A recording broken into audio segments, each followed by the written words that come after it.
Nah, waktu saya koas dokter muda, saya terus nengok pasien anak kecil karena dia gawat. Terus tengok, terus saya pantau, terus saya diemin, saya tempatin. Kalau orang lain kan ditinggal, saya diam. Akhirnya kondisinya aman. Lega saya, lega. Baru saya lega pulang. Besok paginya segera saya tengok. Begitu masuk saya nggak ngabsen, saya tengok. Ternyata anak itu meninggal. Nah di situ saya bengong, diam. Saya pergi ke tempat sepi, saya bengong, menangis sendirian. Pasiennya nggak tahu kalau saya nangisin anaknya gitu. Tapi ternyata semesta nggak diam. Begitu bangun rumah dia yang pertama, sesi pertama bangun rumah itu, banyak orang yang nyumbang. Nggak diminta, mereka nyumbang. Ada yang nyumbang ini, nyumbang ini, nyumbang gini. Oh ya, terima kasih. Apa pelajaran hidup dari case itu? Itu hukum karma yang akhirnya saya semakin yakin. Begitu kita berani menabur benih, walaupun kita nggak berharap benih itu tumbuh, ternyata dia tumbuh. Tiba-tiba buahnya dilemparin ke kita. Jadi saya berbuat itu bukan untuk berharap nanti supaya pahalanya begitu, enggak. Saya berbuat itu bukan demi pahala gitu. Diberi kesempatan berbuat itulah pahala buat saya gitu. Suatu hari waktu di Bali sempat ngobrol sama Pak Putu. Ya. Pak Putu tuh ownernya Faras, teman-teman. Teman-teman kalau butuh lagi sakit-sakit apa gitu ya, coba sesekali pakai Faras. Itu penjelasannya Pak Putu bagus lagi kemarin yang apanya? Sentuhan yang menyembuhkan itu. Iya. Jelasin udah lama. Masuk akal banget loh. Memang begitu. Iya Pak ya. Ada tubuh yang sakit disentuh dengan tangan, dengan cinta.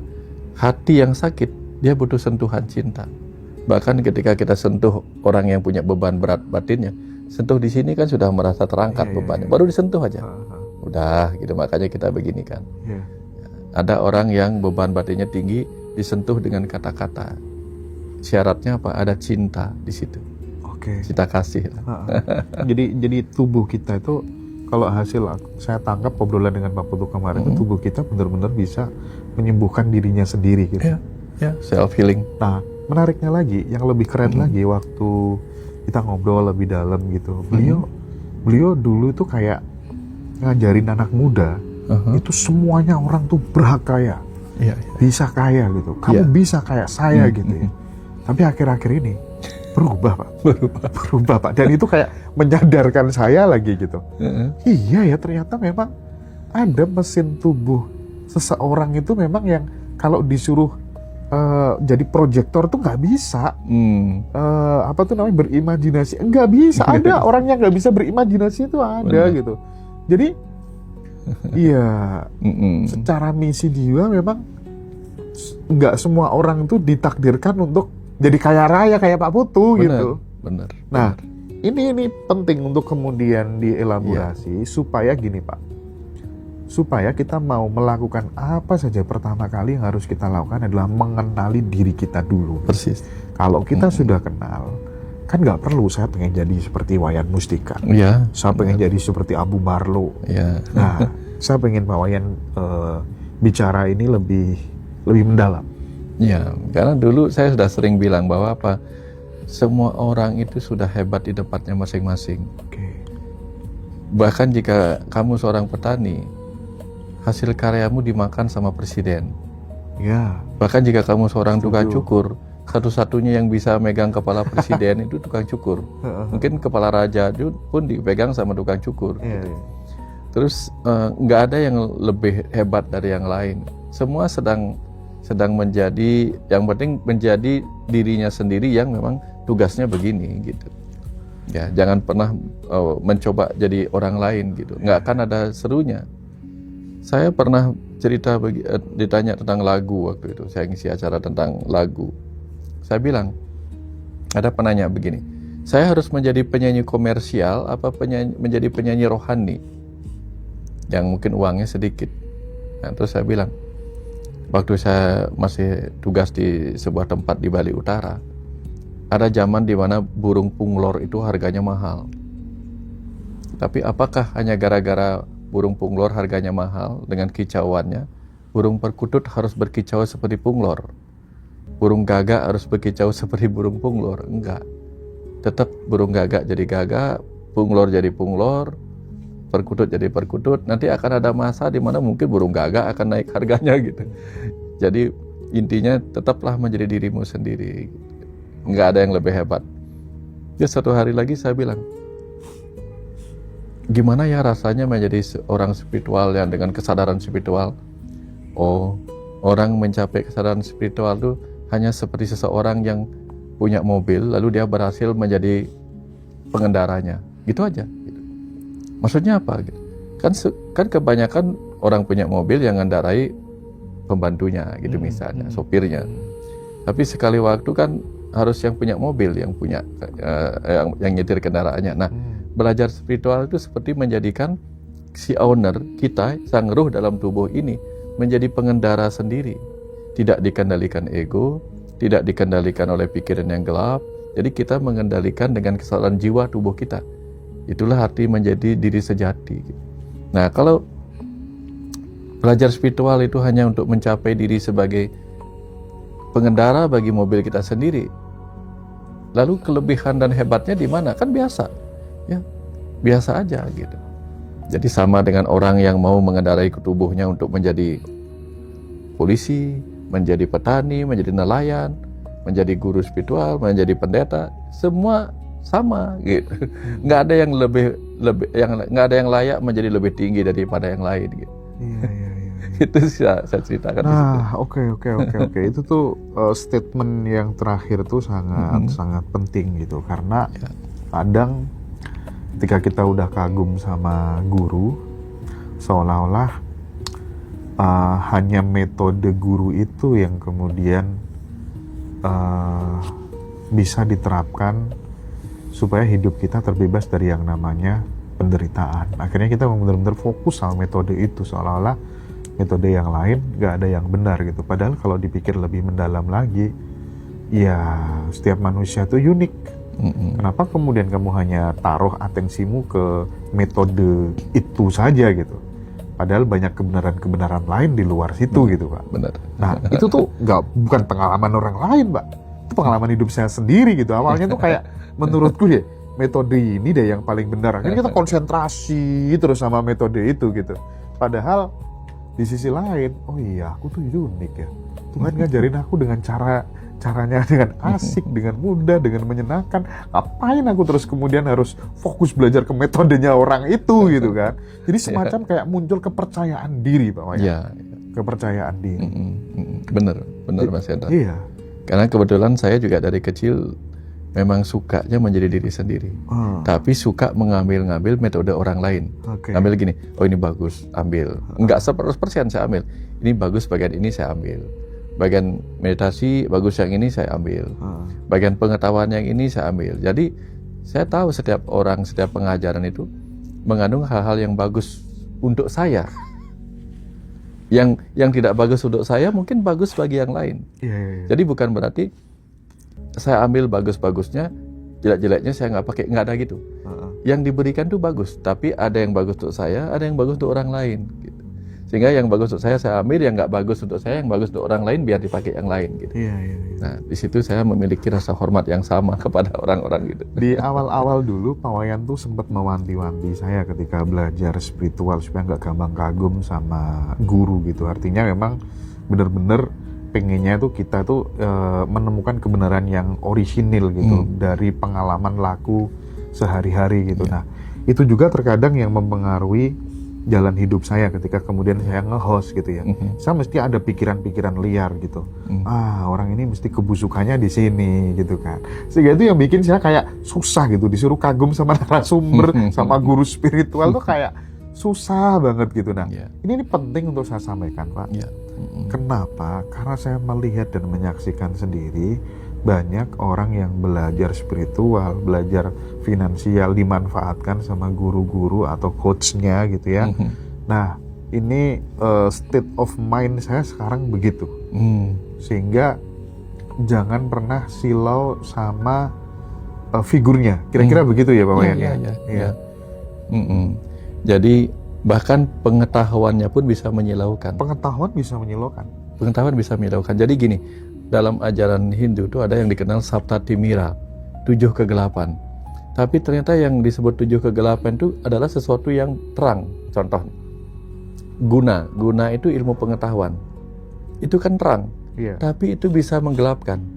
Ketika kita sangat-sangat percaya pada ajaran yang itu, tidak mau terima ajaran yang lain, itu gelap. Iya. Jadi berbenturan terus-menerus. Ada kemudian guna dana, harta. Jadi harta itu bikin terang hidup kita, tapi bisa bikin gelap juga. Misalnya kita melakukan tugas demi harta, demi ini, demi itu. Pokoknya ya harta bisa menggelapkan. Kemudian kebangsawanan. Nah, guru-guru bisa kena itu. Begitu dia dihormati seperti seorang yang didewakan, begitu. Itu sudah langsung kena oleh godaan kebangsawanan. Nah, dan dalam ajaran ilmu kejiwaan, begitu orang tuh, oh aku didewakan, ternyata aku memiliki karakter seorang dewa. Itu sudah mulai kena waham ketuhanan. Waham lah ya. Waham, waham ketuhanan, waham kebesaran, begitu. Aku harus dihormati. Lalu bikin kursi yang tahta gitu misalnya. Itu sudah kena waham. Dan itu halus sih. Halus Misal banget gitu. Nggak ada orang yang berani bongkar ilmu ini kecuali saya gitu ya. Nah, itu mulai itu. Nah, Mulai. saya ketika mengamati itu, saya kumpulin loh keluarga semesta. Saya kan punya saudara-saudara semesta yang sejak awal saya ajak sama-sama kan gitu.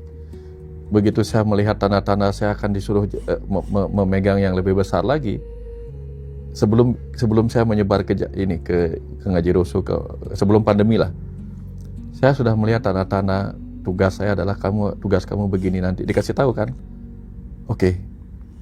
Dan saya tahu akan terjadi sesuatu yang sangat-sangat layak diwaspadai. Saya panggil semua keluarga semesta. Saya kasih tahu, saya dapat tugas begini. Akan menyebarkan pengetahuan ini untuk membangkitkan kesadaran banyak orang gitu. Tapi risikonya nanti saya akan didatangin 3 godaan ini. Begitu saya didatangin godaan harta, tahta, cinta, mungkin saya akan dihormati seperti ini. Kapan saya minta seperti itu, kamu melihat itu, segera tinggalkan saya bilang begitu. Saya bukan suruh dia diam di situ. Begitu saya berkenaan dengan uang, mengutamakan uang, harta, tahta, ingin dihormati, segera tinggalkan saya. Karena pada saat itu omongan saya sudah bukan murni lagi, itu sudah ada muatan lain. Pak Wayan ngomong gitu langsung ke teman-teman. Ngomong gitu sama teman-teman. Kapan saya minta ditahtakan, minta dihormati bagaikan dewa, minta biaya-biaya ini dan sebagainya, kamu segera tinggalin saya. Karena pada saat itu saya sudah bukan menjadi bawa cahaya lagi, saya sudah membawa sesuatu yang akan membakar kalian. Segera tinggalkan saya. Atau kalau masih bertahan di sini, ingetin saya sudah mulai kena gitu. Ini tulisannya. Nanti kasih aja tulisan ini ke saya kalau saya kena. Saya bilang gitu. Oke, Pak. Itu tuh penting sih. Itu penting. Jadi dan jarang guru-guru yang berani aware untuk menyampaikan hal itu kepada murid-muridnya gitu.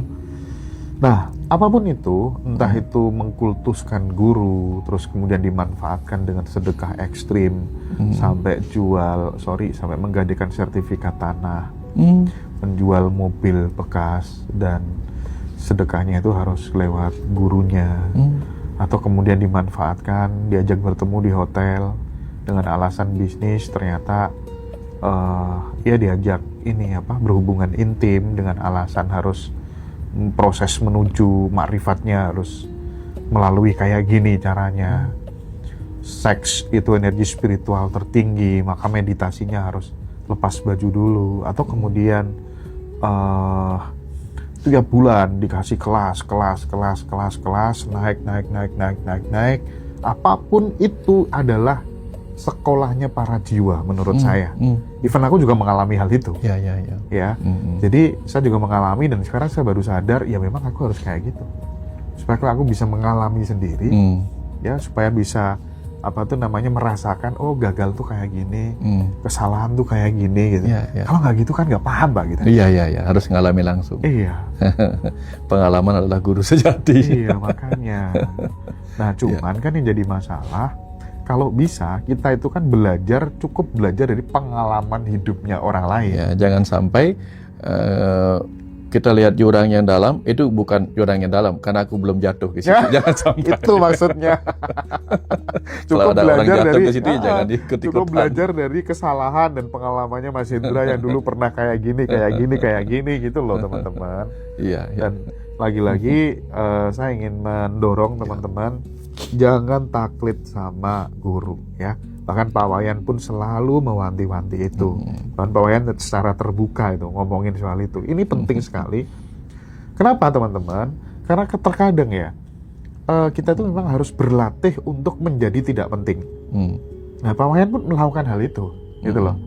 Ada acara, udah di depan gitu. Saya masuk, beranjak dari kursinya nyalamin saya. Waduh ini nih guru yang saya cari itu yang kayak gini harusnya gitu. Nah, Pak Wayan bicara tentang jangan menganggap dirimu penting. Kita sering sekali terluka dengan anak buah, dengan pasangan, dengan atasan, dengan kawan. Itu yang sumbernya tuh gara-gara kita menganggap atau merasa diri kita tuh penting gitu.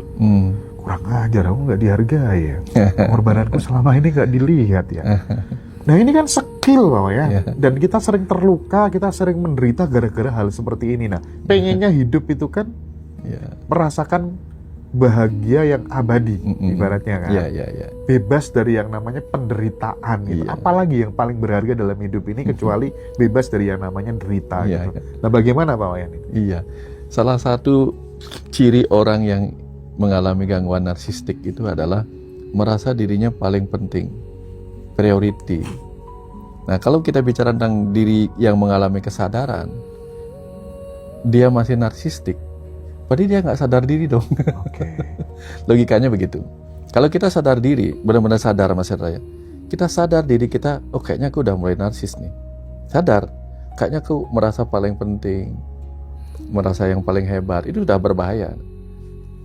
Ini kayak gini Mas Hendra, kita digigit nyamuk, kita kan sadar, ada gatal dikit, toleh, nyamuk, gini kayak. Tapi kalau kita mengalami kelumpuhan misalnya, kelumpuhan saraf, sehingga kepekaan rasa hilang, jangankan digigit nyamuk, ini luka aja kita nggak tahu. Kadang itu terjadi pada orang kencing manis. Karena kencing manis, sistem sarafnya mengalami gangguan, tangan atau ujung ininya sudah rusak, dia nggak tahu. Nah ini mirip seperti orang yang merasakan manisnya pujian, manisnya dapat diprioritaskan.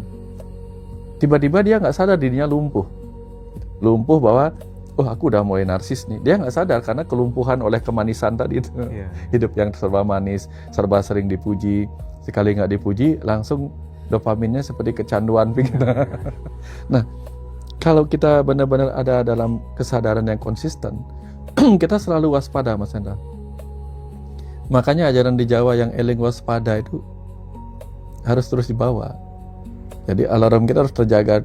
Kayaknya aku mulai mulai merasa diri paling penting gitu. Gitu, merasa diri paling harus dihargai. Itu kan narsis. Saya kan sering digoda oleh gitu-gitu Mas. Misalnya di grup WA, tiba-tiba nama saya muncul sebagai orang yang dicaci maki, dinyinyirin gitu. Kalau saya lihat, saya berterima kasih. Berterima kasih apa? Dia sedang mengingatkan saya atau mengetes alarm saya masih hidup nggak kewaspadaannya, waspada untuk tidak bereaksi gitu. Ya saya masih tahan, ya aman gitu. Saya masih sadar. Begitu saya merasa, kenapa saya dicaci maki? Berarti saya melekat pada pujian. Jadi kalau orang melekat pada pujian, sedikit caci maki udah mengganggu. Tapi bagi saya nggak terlalu. Kenapa nggak terlalu? Iya, gimana caranya mengubah orang yang suka caci maki menjadi orang suka memuji? Biarin aja. Itulah dirinya. Dia sedang menjadi dirinya apa adanya.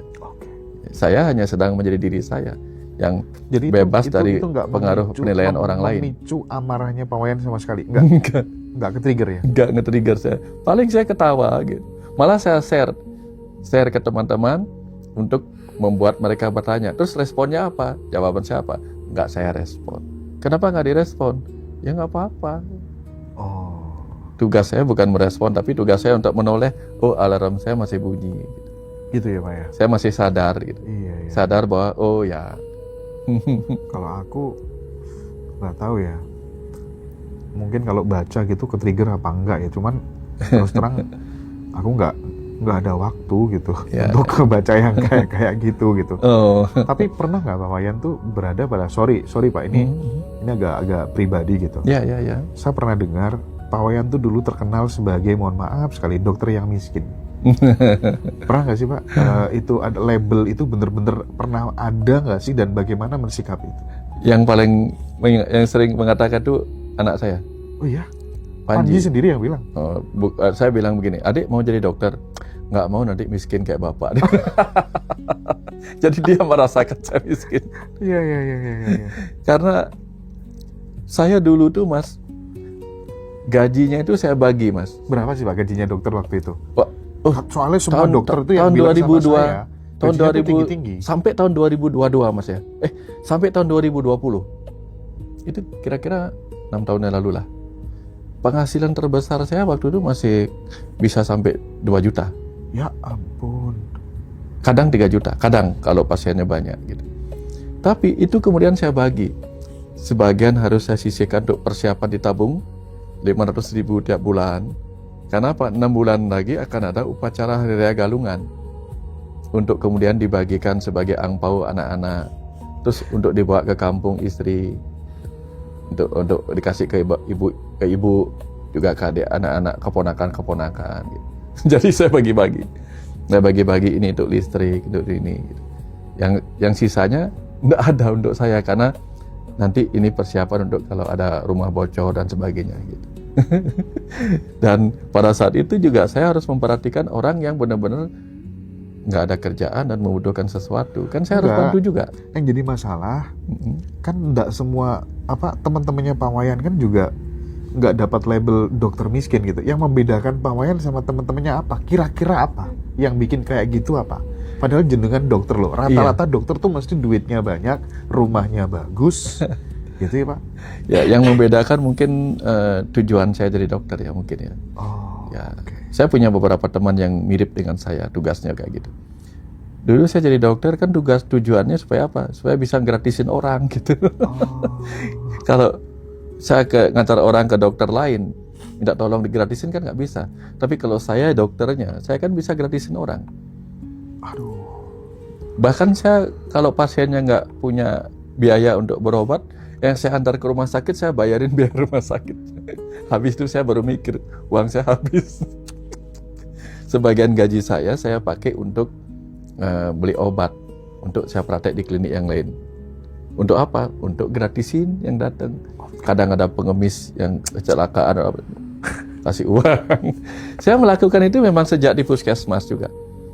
Di puskesmas saya sering ketemu di desa kan, pasien di desa itu Mas Hendra tahu lah. Dia bawa uang 15.000 waktu itu tahun 1997. Pak, ini uang untuk bayar utang obat kemarin. Ya. Sekarang gimana Bu?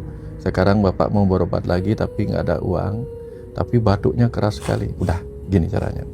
Ini Ibu bayar untuk yang mana? Untuk yang minggu lalu kan? Ya, saya ambil uangnya. Ibu lunas ya? Saya bilang, ya. Sekarang apa yang dibutuhkan Bapak? Bapak masih batuk dan ini bla bla bla. Oke, ini obatnya. Saya ambilkan obat. Oke, udah Bu, dah. Yang ini, yuk obat ini nggak usah dibayar. Yang dulu udah lunas ya. Nah, yang sekarang Ibu bawa untuk Bapak. Ya, kapan nanti Bapak punya uang bayar? Nah sekarang untuk makan ada nggak? Nggak. Oke, ini saya kasih. Saya kasih lagi yang 15.000 tuh. Lunas. Selesai. Yang saya bahagia itu apa? Tugas saya selesai Mas Hendra. Saya menjadi diri saya sendiri. Saya sudah menjalankan apa yang menjadi cita-cita saya gitu. Nolongin orang. Itu cita-cita saya. Dan saya akan merasa gagal kalau saya berubah dari apa yang menjadi misi jiwa saya untuk nolongin orang. Itu aja sih. Gitu aja sih Mas Hendra. Ini mencabik-cabik perasaan kita ini teman-teman ya. Mudah-mudahan sikap dan cara pandang memilih profesi untuk benar-benar menjadi filantropis. Filantropi itu bikin kita terharu dan mudah-mudahan kita terinspirasi teman-teman. Yang jelas dua profesi yang mengubah paradigma saya itu, satu tuh tentang polisi, yang kedua tuh tentang dokter ya. Saya sama dua profesi itu nggak tahu, punya banyak hal pahit gitu. Misalnya kalau ngomong soal dokter gitu, dari mahasiswa aku tuh sering kayak ngedobrak direkturnya rumah sakit tertentu gitu, karena pasien diperlakukan tidak sebagaimana mestinya, nggak ditangan-tanganin tuh bolak-balik Pak Wayan. Aku tuh membantu orang-orang miskin dengan segala keterbatasan yang saya punya, karena saya dulu reporter dan lain sebagainya, memanfaatkan kartu pers itu kan, gitu kan, untuk neken direkturnya supaya pasien ini tolong, akhirnya mereka terima kasih gitu. Dan sering juga misalnya pasien udah sembuh belum boleh pulang, itu saya paksa pulang, paksa tuh bolak-balik gitu.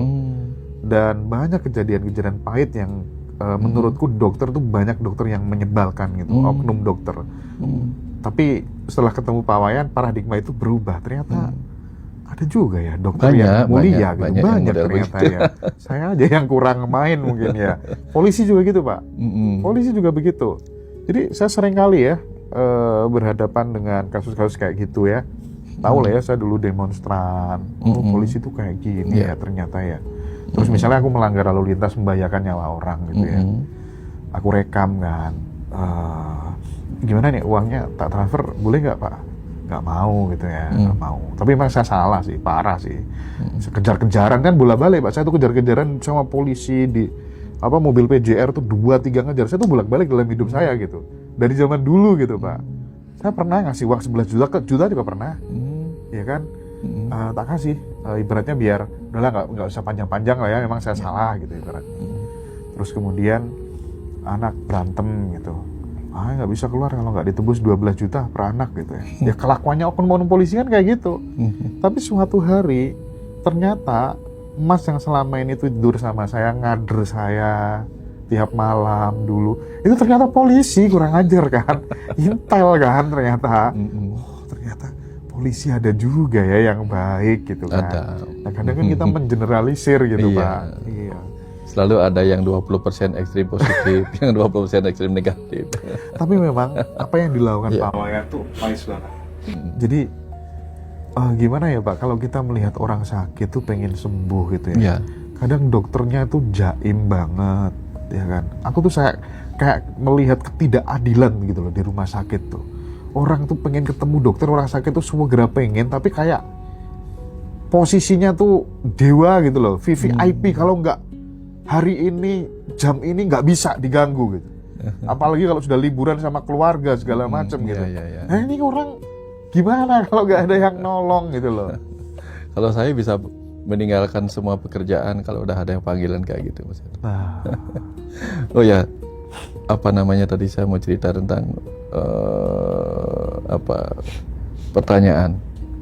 Saya sering berhadapan dengan pertanyaan yang selalu nggak bisa saya jawab, yang membuat saya nggak terdiam, nggak bisa jawab. Tahu Mas Hendra apa itu? Kalau saya praktek, maka saya berhenti praktek. Pertanyaannya apa? Berapa Pak? Itu yang saya nggak bisa jawab. Saya selalu pinginnya, udah kamu nggak bayar nggak apa-apa, mau bayar silahkan taruh berapa gitu. Terserah gitu Pak. Terserah gitu. Makanya begitu bule datang, berapa gitu, up to you. Ibu nggak protes Pak? Hah? Ibu nggak protes? Enggak, udah tahu lah, udah tahu saya gitu, udah kenal gitu, nggak pernah protes, udah tahu tipikal saya begitu. Iya, makanya ketika saya bangun rumah itu, saya pinjam uangnya istri. Satu pinjam uangnya istri, dua pinjam di LPD gitu. Lalu cicil pelan-pelan gitu. Tapi ternyata semesta nggak diem. Begitu bangun rumah yang pertama, sesi pertama bangun rumah itu, banyak orang yang nyumbang. Nggak diminta, mereka nyumbang. Ada yang nyumbang ini, nyumbang ini, nyumbang gini. Oh ya, terima kasih. Apa pelajaran hidup dari case itu? Itu hukum karma yang akhirnya saya semakin yakin. Begitu kita berani menabur benih, walaupun kita nggak berharap benih itu tumbuh, ternyata dia tumbuh. Tiba-tiba buahnya dilemparin ke kita. Jadi saya berbuat itu bukan untuk berharap nanti supaya pahalanya begitu, enggak. Saya berbuat itu bukan demi pahala gitu. Diberi kesempatan berbuat itulah pahala buat saya gitu. Jadi saya sudah selesai ketika berbuat gitu. udah selesai, saya udah lupa gitu. Ya, yang penting apa?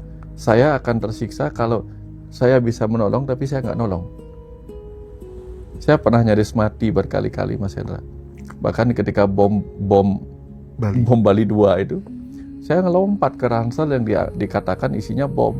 Ya, saya lompat ke ransel itu, saya cari-cari mana bomnya. Padahal orang bilang itu bom gitu. Itu bom. Saya lompat ke situ dengan harapan kalau memang benar ada bom, saya akan peluk Ya bomnya. Allah. Saya lupa. Di situ saya pertama kali lupa istri. Lupa Lupa kalau punya istri, lupa lupa kalau kalau punya punya istri. anak ya. Yang saya ingat adalah nyawanya orang gitu. Itu di Cafe Rajas di Kota Square. Saya keluarin dengan cepat sekali, kayak Superman ngeluarin itu. Oh, nggak ada bom, oke, aman gitu. Setelah itu saya baru nyadar, ini kalau beneran bom saya udah out. saya yang mikir begitu. Terus saya pas lagi di pantai di Mas Hendra, 2 anak kecil yang saya ajak di rumah, yang anak asuh yang tinggal di Oh rumah. iya. Itu keseret arus. Saya dari kejauhan ngeliat, loh, anaknya mana hilang, cuma tangan aja gini. Oh, saya langsung lari ngejar. Oh, setelah itu saya dapatkan dua-duanya, satu saya dapatkan. Setelah itu saya baru sadar saya nggak kuat berenang. Tapi saya nggak bisa melihat kesedihan orang. Nah, waktu saya koas dokter muda, Iya. saya terus nengok pasien anak kecil karena dia gawat. Terus tengok, terus saya pantau, terus saya diemin, saya dompatin. Kalau orang lain kan ditinggal, saya diam. Akhirnya kondisinya aman. Lega saya, lega. Baru saya lega pulang. Besok paginya segera saya tengok. Begitu masuk saya nggak ngabsen, saya tengok. Ternyata anak itu meninggal. Nah, di situ saya bengong, diam. Saya pergi ke tempat sepi, saya bengong, menangis sendirian. Pasiennya nggak tahu kalau saya nangisin anaknya gitu. Nah, terus ada lagi ibu yang hamil dikirim karena dianggap bayinya mati. Karena dia dikirim dengan kondisi bayi mati, udah ditaruh di kamar yang observasi. Saya nangkep ini bayinya masih hidup nih. Walaupun saya bertentangan dengan senior, udah mati itu. Enggak, masih hidup. Kamu tuh udah dibilang udah mati gitu kan. Masa? Ini kiriman suratnya udah mati bayinya. Tapi saya dengar hidup. Udah, nanti kamu yang salah nanti. Saya sembunyi-sembunyi nengok Mas Hendra. Dan terbukti akhirnya bayinya lahir hidup. Nah, artinya